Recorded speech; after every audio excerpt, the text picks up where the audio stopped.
Hey there, I'm Lance and I'm a gamer. And I'm Sam and I'm a non-gamer. And we are Love to Hate, where we try to help gamers find great games to play with non-gamers. And today we're taking a look at HackGuard by Kakumaru Games.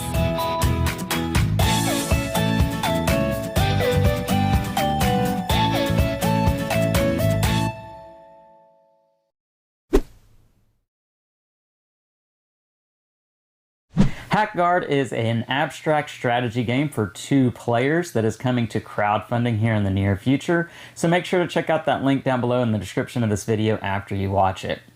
In HackGuard, you are going to be a hacker who is trying to hack into the other person's mainframe system.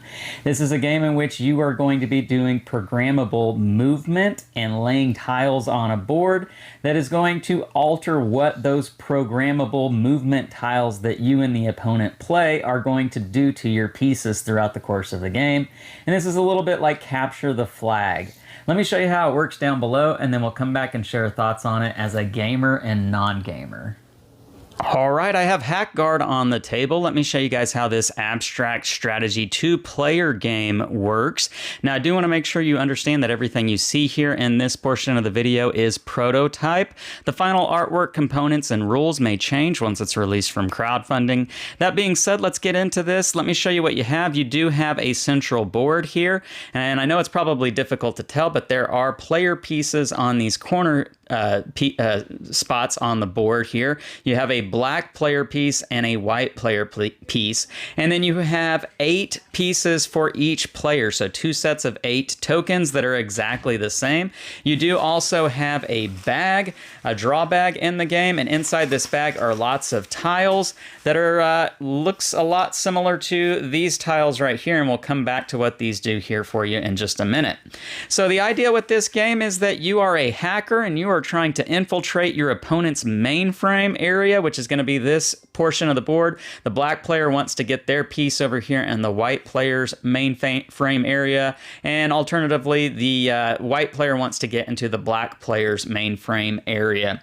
And so that's all there is to it. You need to get your piece over there without letting your opponent move their piece into your area. How a turn is going to work: each player will secretly select 3 of their command tokens over here. And again, everybody has the same set of 8 tokens. As you can see, there are 2 that will move you 1 space to the right, 2 that will move you 1 space to the left, 2 that will move you 1 space forward, and 2 that will move you 1 space backwards. And it is oriented to match your player piece. So for instance, this would orient that way for the black player, and preferably you would have the white player sitting on the other side, and their tiles would orient in the direction of their player piece.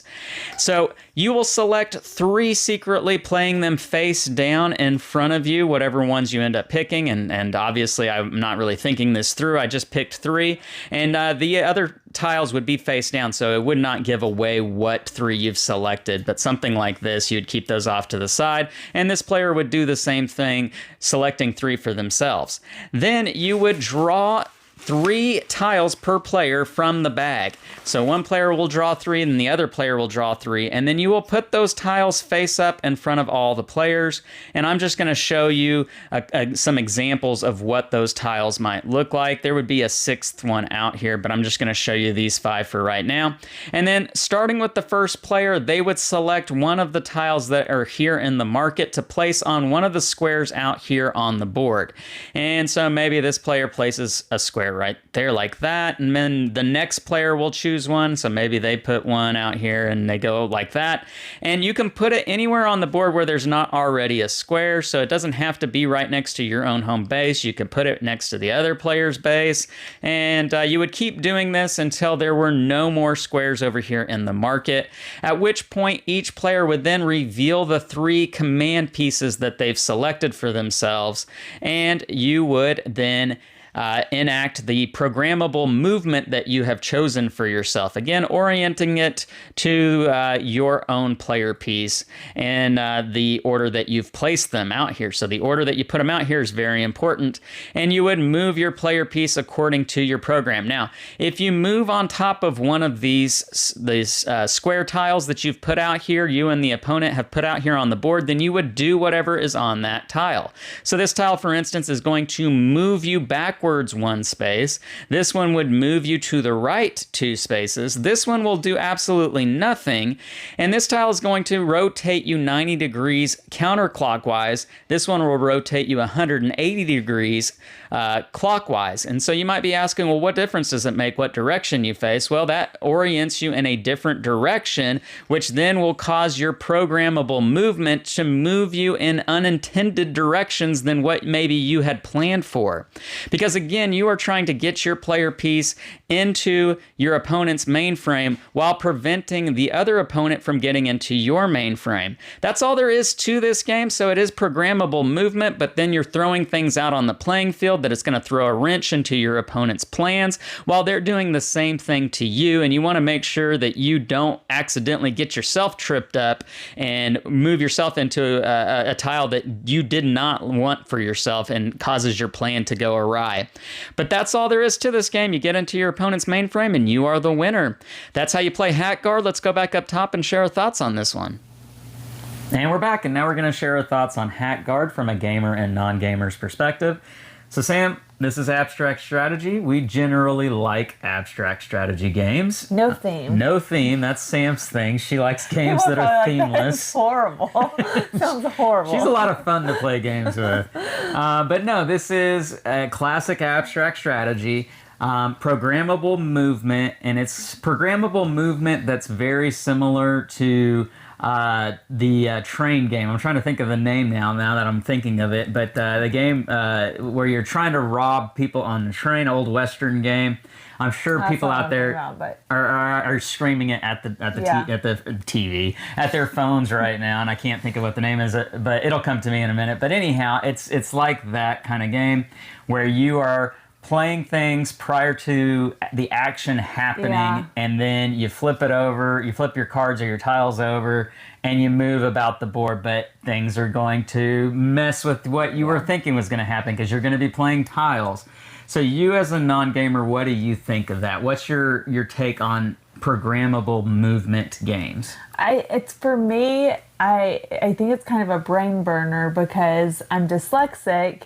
So you really have to think through. I do. I have to really, but something about it is satisfying. Okay. I think it's frustrating at the same time, but I enjoy that thought process. That the movement's so deliberate. You really have to think through it. You have to think what the other person was thinking. Which in this game that we played, I was really able to trick Lance into.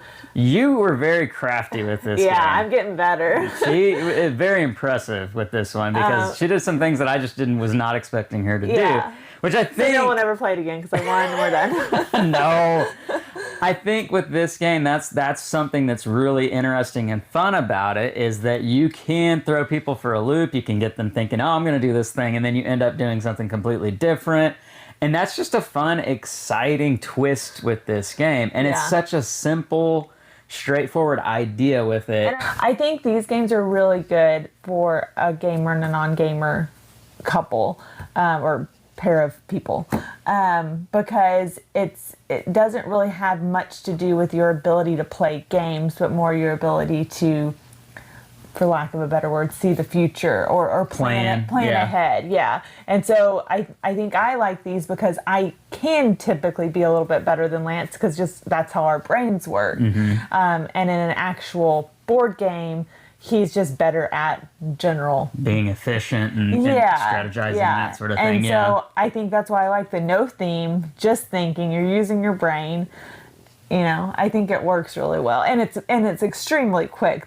I think our game. Oh yeah, the games in this, the box says it's 20 minutes, but honestly, games can go 10 minutes. Yeah, I mean, if you know what you're doing and you're playing snappy turns, you can play this game really quick, and it feels like Sam said, satisfying. It feels like a full game experience because of how much you're really questioning: is that person going to use that tile and place it there to make me turn around, and should I play my card or my tiles this certain way? It's just, there's a lot of of questions that you're running through your mind. Yeah. But it's still yet snappy and quick and I fun. think because it's so quick too, if you do lose, it's easy to set up a new game and play again. So it's not one of those where you work so hard for so long and then you still lose, and that's even more frustrating. So I think it's a good level of... Yeah, you can play multiple games in one night of this particular game. So there's a lot to like about it. I love how small and minimalist it is. And yet it still feels like a big game experience with this one. And so this one, it might end up on my top 10. Whoa, wow. Year. We'll see. Okay, but all right.